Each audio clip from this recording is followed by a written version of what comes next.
at the first section of the long form, or also called the first duan. Duan is just section in Chinese.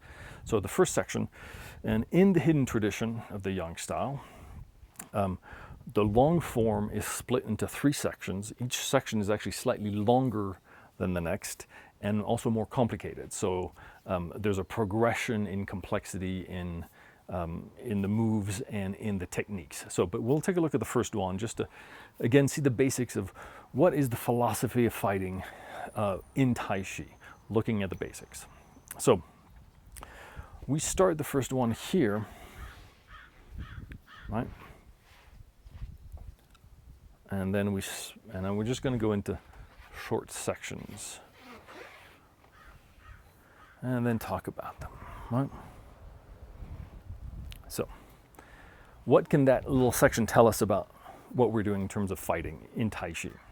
So first of all, notice at the very beginning, we're again going back to what I talked about before in the previous videos, this idea of rotating around the oncoming force. We're not blocking, we're first of all pivoting. So there's this idea, again, there's a strike coming towards you and you're going to turn and you're going to go around the attack. In that case, it's similar to Bagua, but also things like Aikido, where you're not blocking, you're not stopping, you're not doing like a karate block, you're stepping around. In this case, we're barely stepping, we're turning, we're pivoting, right? And we're letting that pivoting, notice, move the hands through space. So you're not swinging the arms, you're turning the body. And that's going to be one of the important principles that we have, is that most of the blocks don't come from moving the arms through space. They come from moving the body through space. The hands essentially stay in front of the body, right? But because I move the body, my hands move through space. It's a far more efficient way of blocking. Now, it requires faster feet, right? But it means that you're never blocking, you're never stopping a blow. You're always getting out of the way, so then the hands can just, in a way, redirect the energy somewhere different. But you've already moved most of the body out of the way. So we're here and we turn. Right there is a block. So there's a punch coming at me, I block. But there's more than that. We come here and then we yank down and then strike. So this here, hand is in control, right? There's a block, and this is something we'll see often, is it's a double-handed block, which means that my front leading hand here is actually the block, and then the following hand then controls. So this punch comes, I turn out of the way, this is the block, this is the control. So I'm cupping my opponent's elbow, and then this hand comes here, and then I'm going to yank down and then rise up and push. And this brings us to one of the other main principles that we're going to see throughout the form, which is that we're rarely just blocking. Most of the time we're punishing an attack. So there's a counterattack that's built into the defense. So here, the deflection, right? I deflect, and then if I can, I'm going to pull. So my opponent throws a punch and then is jerked off balance. So that when I come here, jerk off balance, and then strike, at the moment of where I'm striking is the moment where my opponent is starting to recover from the yank, right? So our strikes never come out of nowhere. It's not just you're here and you throw a punch. You let the other person throw the punch, deflect, yank. So in this case, right, you're tugging on the arm, give them a little more impetus. English is hard. And then you strike, right? So that you're using your opponent's momentum for your own strike. So this idea of countering, instead of attacking directly and just coming in and throwing punches, you let the punch come in and then you counter and you punish the attack, right? So we see that several times in the Tai Chi classics. You know, my opponent moves first, but my fist lands first. That's one of the sayings. Or your mind is like a hawk hunting the rabbit. They all point to this same idea that you're not going to throw the punch. You're going to wait for your opponent to move, sidestep, and then punish your opponent for the attack. In this case, it's simply we yank, so it's a pull, you add energy to the punch, pull them in a direction, and then palm strike to the face or wherever. And again, notice palm strike, we're hitting this spot. Face is hard. We're going to use the hard part of the hand, the palm. Notice also the fingertips means that when you palm somebody into the face, the fingertips fall into the eye. So here, boom. So shift, yank, strike. Shift, strike. In the form, we're always going to expand things a little more, right? So we're going to have this move here, pull down, rise up and push. In a reality, if you can, it's deflect, control, then this is the pull. Give it just a couple inches of extra movement and then come up and punch, right? So it's here, boom. That would be the counter to a simple punch. Again, here, here, here, here, yank, punch. All right, so we're turning around. So we've done here, here, sweep. Again, here, we're circling, and then we're going to step and punch. This is, again, this hand wraps, actually. We're going to see this quite often. And it's also something we should see in push hands. Because I was facing here, and then this hand deflects, right? So it's a punch coming this way. I deflect. This hand wraps. This is straight out of sword form, by the way. So this is where we see the sword form and the empty hand form often mesh so that you're developing the same skills, right? This idea that you're going to wrap this like that. So the punch comes this way, I catch and I deflect. So now the punch is going that way. So I deflect, but I move out of the way and then step in. Again, stepping in. We're creating just enough space for that punch to miss, and then I step into the space. Same thing that we saw in the first section of the 13 postures, right? We're always trying to get into the space of your opponent. So deflect, step into the space. Again, we're moving. We're stepping back and striking. Okay? So this is very much like brush knee that we saw earlier, except we're doing it high at the level of the elbow, right? Which is why this is a deflection. That's just here. And then strike. And then we come to, so in the form, we're here, here, I'm going very fast, of course, here, and then we come to this interesting tidbit here, right? Which is complicated. So let's see. If I was here, there's a bee coming. Hello. Go away. The idea is if I'm here, I step and sweep. So again, same idea. We're stepping out of the way. We're using our feet to move the rest of the body. In this case, it's either a punch or kick to the belly. And notice I'm going to use my feet, right? So punch or kick to the belly.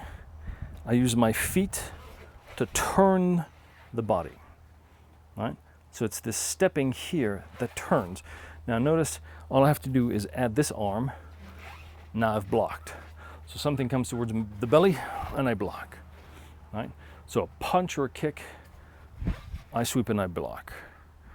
The block is not my arm swinging, it's me stepping and removing the belly from the point of impact, right? Here, boom. And then with my other hand, as this is happening, I'm gonna catch. And this should be very familiar to anybody, right? Somebody comes at you and kicks, heel kick to the belly. You come in and you catch, right? And that can be the end, right? Especially if it's a kick. You turn, and then you can just yank, and then that's it. If it's a punch, right? We have, so the same idea, block, this hand catches, and this hand comes on the inside. And this can work also against a kick, right? Once you have it here, so this hand is on top of my opponent. This hand now, it has been deflected, now come on the inside, and now I'm gonna hook my elbow and yank to the side, right? So it's here, here, right? So kick to the belly, I deflect by stepping, and notice I don't want to step too far back. because I want to turn, right? I want to turn and catch. And then now my elbow's here. I'm going to find either the crook of my opponent's elbow, because if this is an arm, I'm going to find it here, or if the knee, right? Because if it's a heel kick to the belly, I'm going to find his knee, and then I sit and I turn, right? And that's the yank to the side using my hips here, and then we're going to see there's a punch that follows. So here, once again, we have this idea that we're always going to punish an attack, right? We rarely just deflect. The deflection is the beginning of something else. In this case, that deflection leads either into a pull or here a yank to the side, remember, there's only 8 basic moves in our Tai Chi. Yank is one of the minor ones, but we'll see it's one that often comes back as a way, or comes into as a way to punish an attack, right? So because it's short and sharp, so it's something that's very easy to just add to a deflection. You deflect and then give a yank. You deflect like what we saw here, and then now you're going to yank, but sideways. So it's a very important little trick.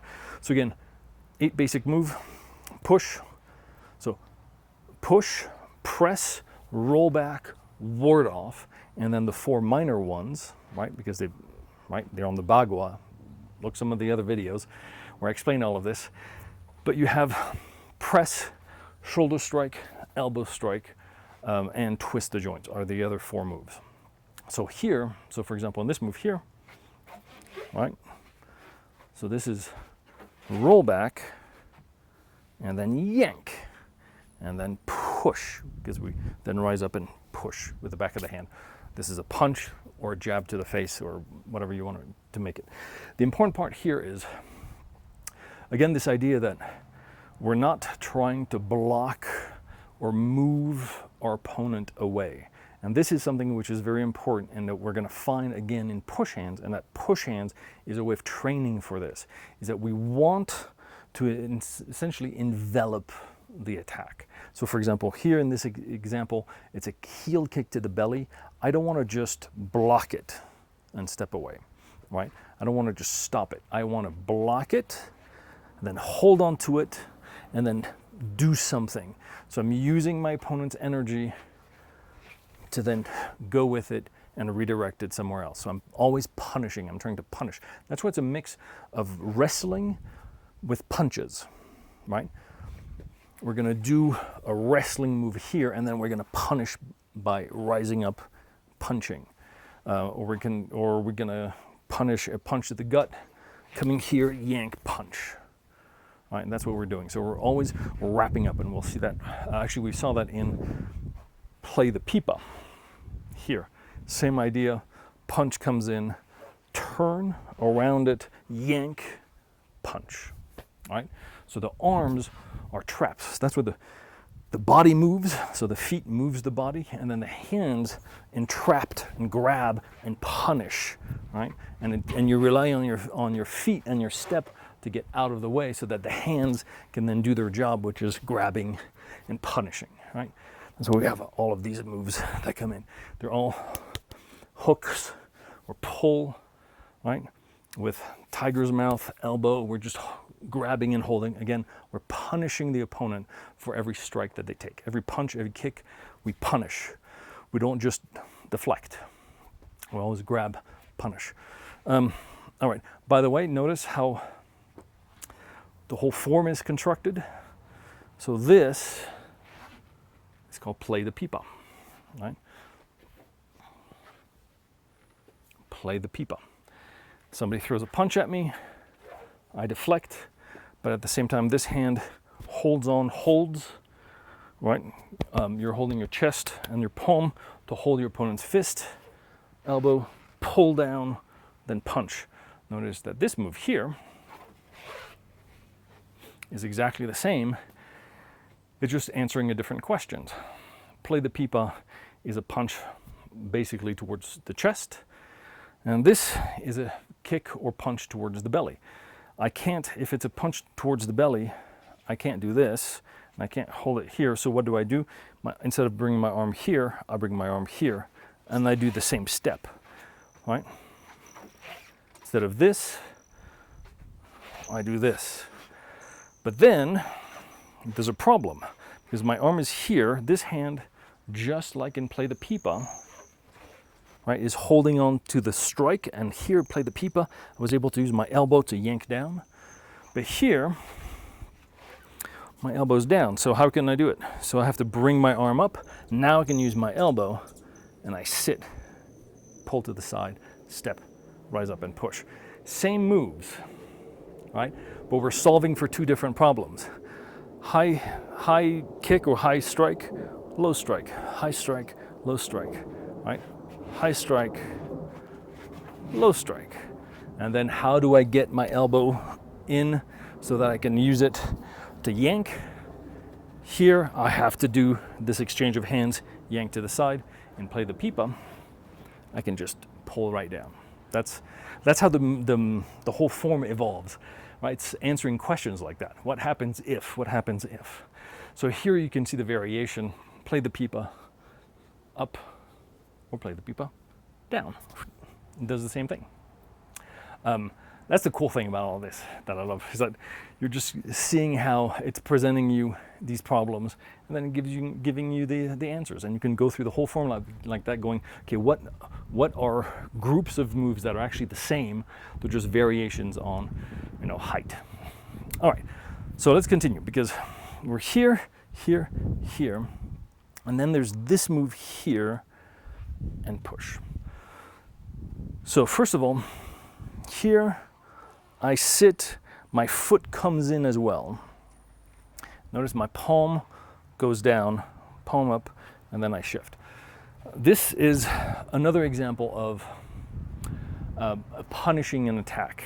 So here we just finished, so we just did this move, boom, boom, and then it comes here. So I'm going to use my foot, turn, that's a foot lock, that's an ankle lock. My opponent's foot is right there, I turn, so now my knee and my shin is pressing against their leg. At the same time, I find their shoulder, and then I push.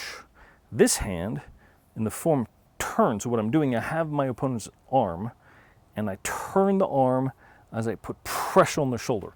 So what you're doing basically is making them do this. At the same time, your foot is pressing on their leg because you've turned here, and then you come here, right? So again, that's a wrestling move. Now we're doing joint locks, essentially. Remember, one of the principles that we saw from the 13 postures is that we use our front foot to find and punish our opponent, which is why we want to be rear-legged, because the front leg is free then to do these foot traps. So this is the first one that we see, foot trap. I can push against my opponent, and then I do essentially the same thing that I'm doing below, I'm doing above. As above, so below, and turn. I turn the arm, put pressure using the edge of the hand on the shoulder joint. It also works on the elbow, so this can be right here with an elbow lock, or a shoulder lock, right? So here, and then shove. Now, sometimes because the palm is here, it looks like a knife hand. Some people say, oh, it's a knife hand to the ribs. Possible.